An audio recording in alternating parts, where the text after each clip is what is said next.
It's no coincidence that the archetypal expression of Western civilization is a dude hanging on a cross who suffered, but suffered completely innocently. Even the people who charged Jesus with a crime look at him and say, yeah, he probably didn't do it. Even the Romans said, I don't see a problem with him. He didn't do anything wrong. The religious leaders at the time, they're stopping their feet going, yeah, but he offended us. Let me let that sink in for a second. And you can tell me if anything has changed. Did he violate a law? No.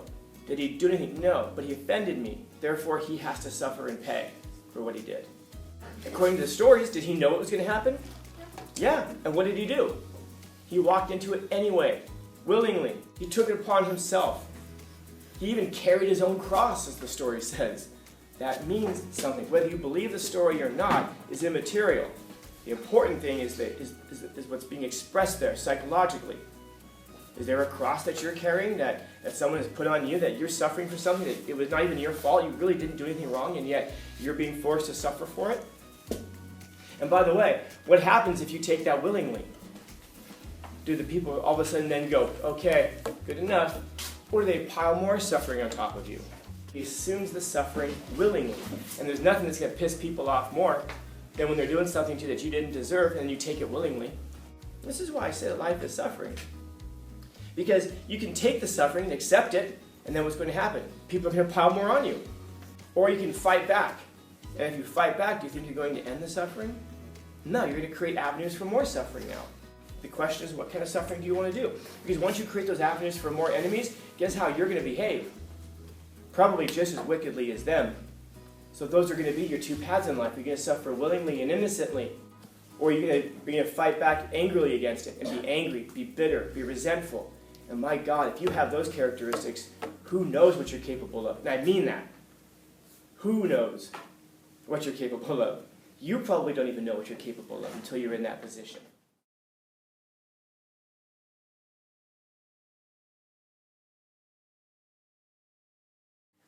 I used to be a little shit.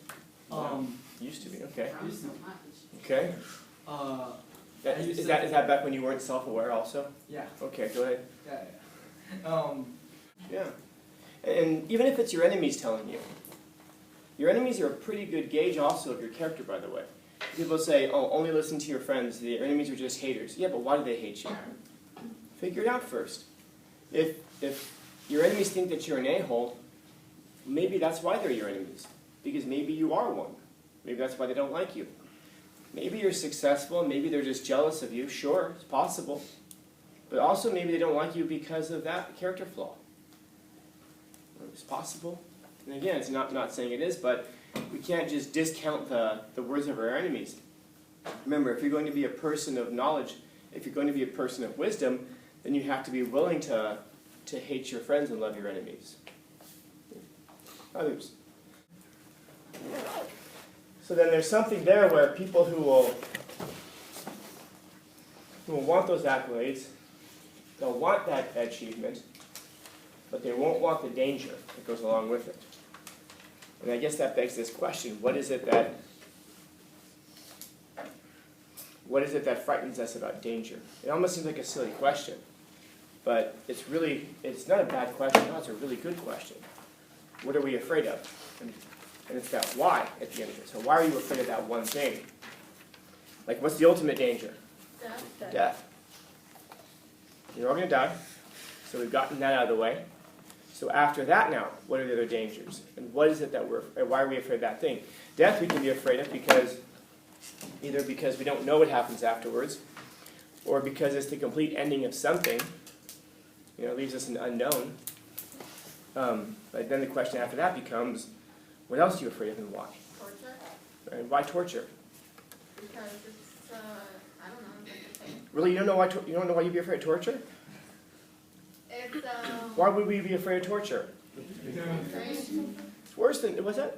We don't want to suffer. Yeah, we don't want to suffer. It hurts. So torture we can think of as being the ultimate expression of suffering. So what is it that frightens us? Suffering. And when you're being tortured, what's the purpose of that? To what? To make you suffer. Yeah, that's it. In other words, it's suffering with no purpose. It's suffering with no reason. It's suffering with no payoff at the end.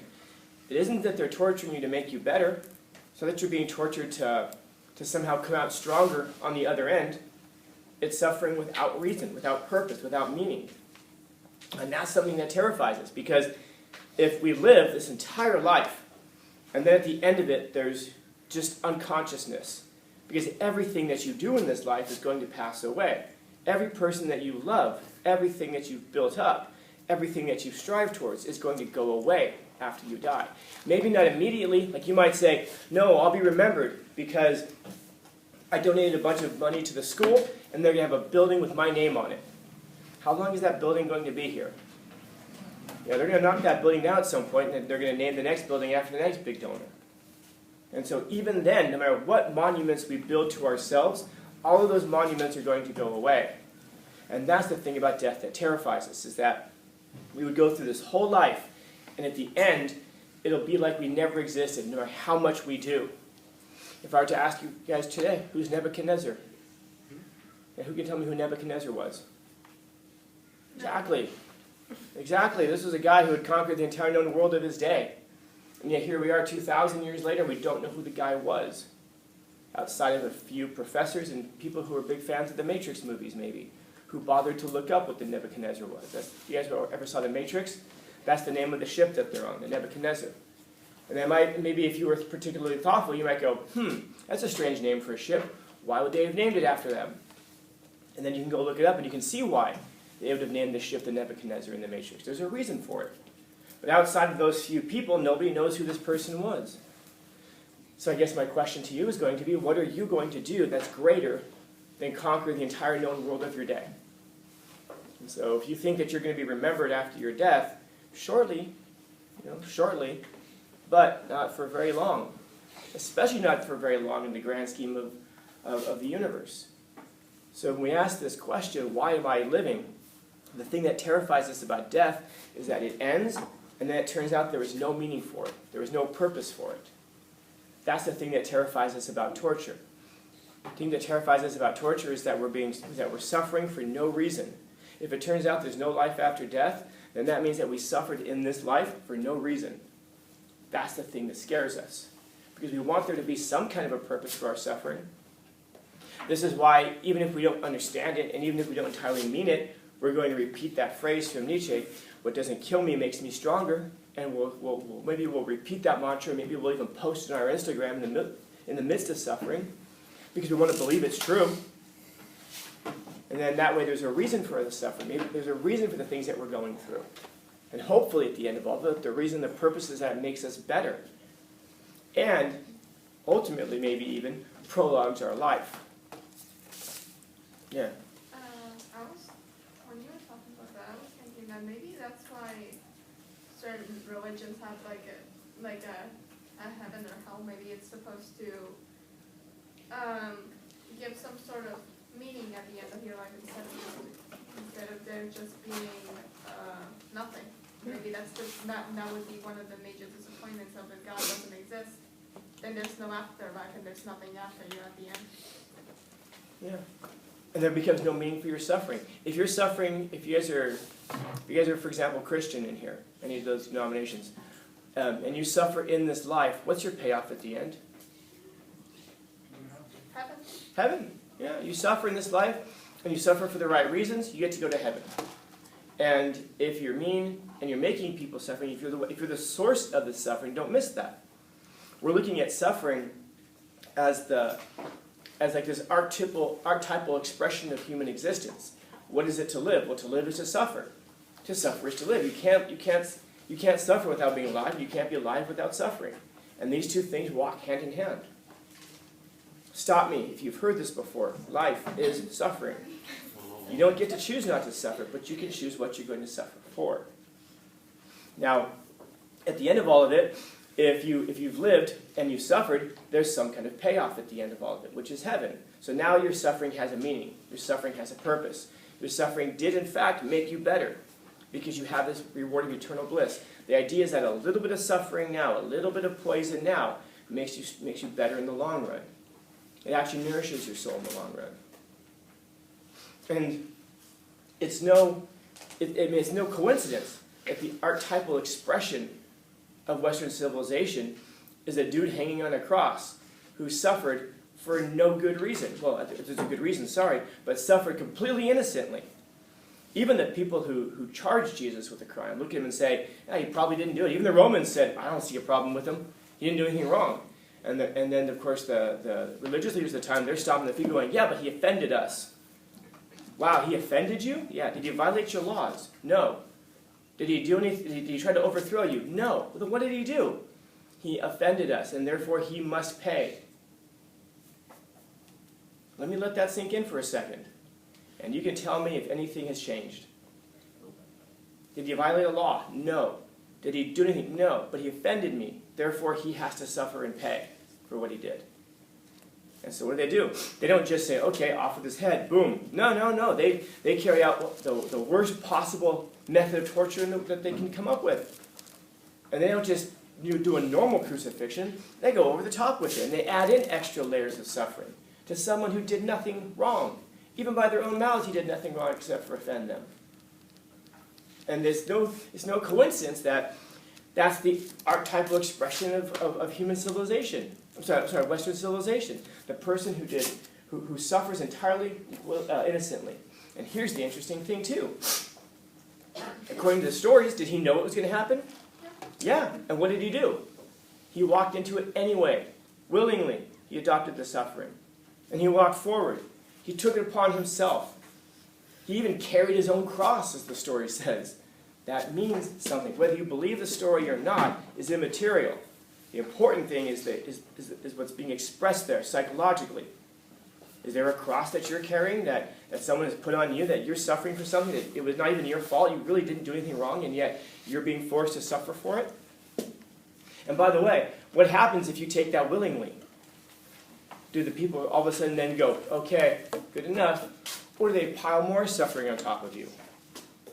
And that's exactly what happens in his case too. It isn't enough that he's just, scourged. If you know what scourging is, it's pretty horrible, man. Like you take pieces of bone or razor and you put it into leather, you put it on the end of a stick, and then you whip somebody with it, and it tears the flesh off of the back. It's not just whack, bad guy, whack, bad guy. No. I realize people pay good money for that today. It's worse than that. It's really pulling the flesh off the back 39 times. Why? Because the sentence was 40. That's an expression of Roman mercy. We got your sentence to 40, we're only going to do it 39 times because we're a merciful people. That's what's called Roman mercy. And then, if you think like, oh, that's terrible. Oh, that's not the end of it, bro. There's more. Why? Because he assumes the suffering willingly. And there's nothing that's going to piss people off more than when they're doing something to you that you didn't deserve and you take it willingly. And you might say, yeah, but that just makes you a target. That just makes you a victim. Imagine you're a person who can't do anything about it. You're in a position in life, in society, in culture, wherever you are, in work, where you can't do anything about it. You're at work and someone's complaining about you, and you didn't do anything wrong. They're just having a bad day and they're pissed off at you. What could you do? You can go off on them, and what happens? You're going to compound your suffering. Now you're going to lose your job. Or you can take your cross up willingly and move forward through the suffering and become stronger with it. How do you become stronger? Because now you're better able to handle the suffering in the future. You might think like, that's terrible. But then that just means people are going to do it to you your whole life. Yeah. And that's how most people operate. That's how most people live. And so we're given this model of an expression of how to continue doing that in life.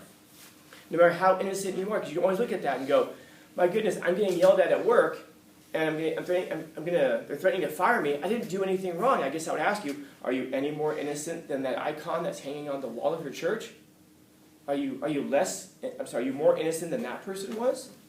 No, I guess not. Okay. Then there's your model for how to get through it. And again, it doesn't matter if you believe the religious story or not. It's that psychological expression that you're learning. This is why I say that life is suffering. Because you can take the suffering and accept it, and then what's going to happen? People are going to pile more on you. If you're that person who receives it, then you're going to get more of it. Or you can fight back. And if you fight back, do you think you're going to end the suffering? No, you're going to create avenues for more suffering now. You're going to create avenues for more enemies. The question is, what kind of suffering do you want to do? Because once you create those avenues for more enemies, guess how you're going to behave? probably just as wickedly as them.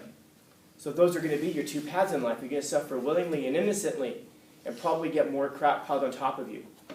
Or you're going to fight back angrily against it and be angry, be bitter, be resentful.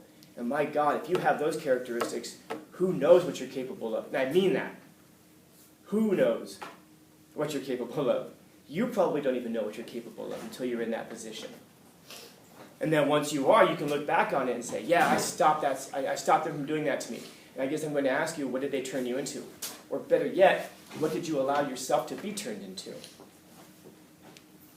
Because that is something that is said. Jesus says, I could call down the angels to save me if I wanted to. In fact, if you follow the story, there's a story where Peter picks up a sword and cuts off some dude's ear to try to save him. Jesus is like, dude, put your sword away, man. Those who live by the sword will die by the sword. Takes the ear, puts it back on the guy's head, says, sorry for my guy. What do you suppose that soldier's thing was? Put him in chains. You think chains are going to hold this guy? He's like, oh, chains. You can put them on. You know, it reminds me of another guy, a friend of his, who one time was brought before the governor. And he says to him, man, you almost inspire me to become, to follow your religion. And Jesus' friend says, man, I wish that you were exactly like me, except for these chains. Everything else. In other words, you don't need the chains to make him suffer. He's going willingly. He's accepting it. He's accepting it onto himself. I guess that's the question. Do you accept that suffering onto yourself? Because here we are, 2,000 years later. Again, raise your hand if you know who Nebuchadnezzar was, who conquered the entire known world of his day. But I guess I could ask you if any of you have ever heard of a 33-year-old Jewish carpenter from an obscure town in an insignificant country in an innocuous place of the world.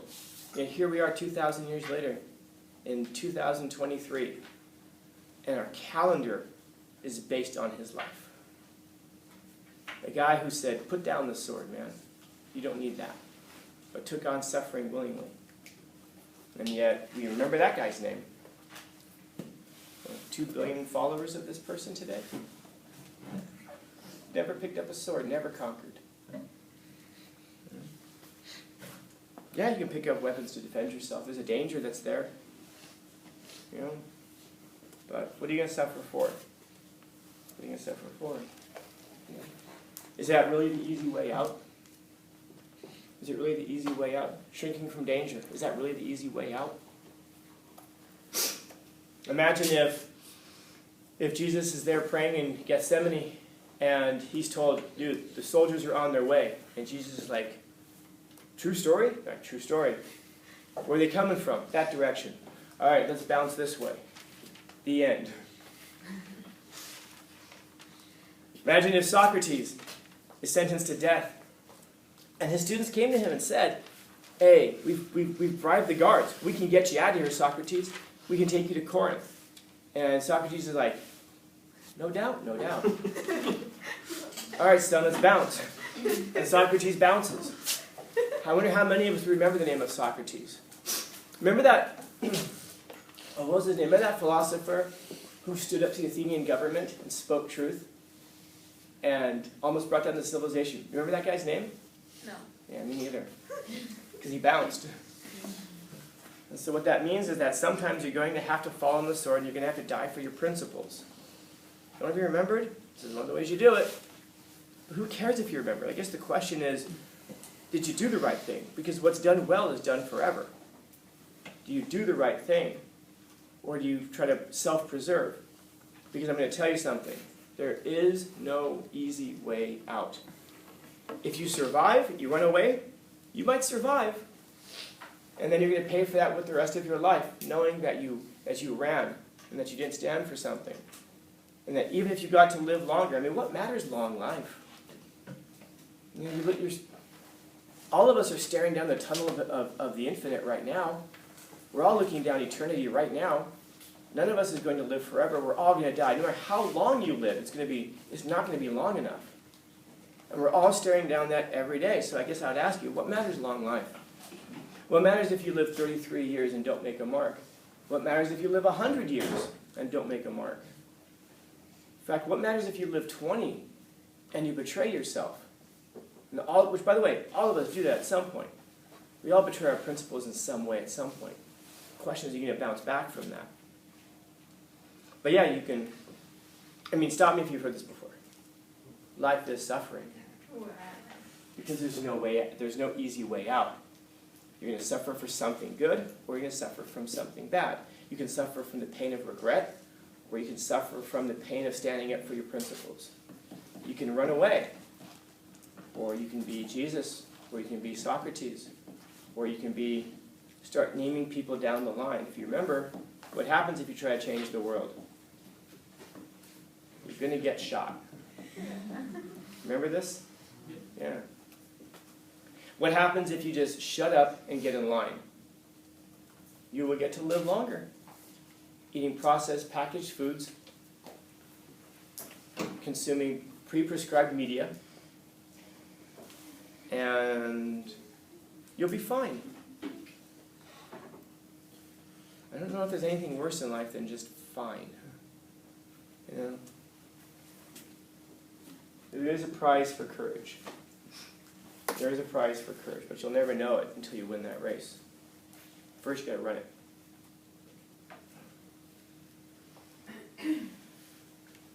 Anyway, questions, comments, concerns, complaints, criticisms, critiques?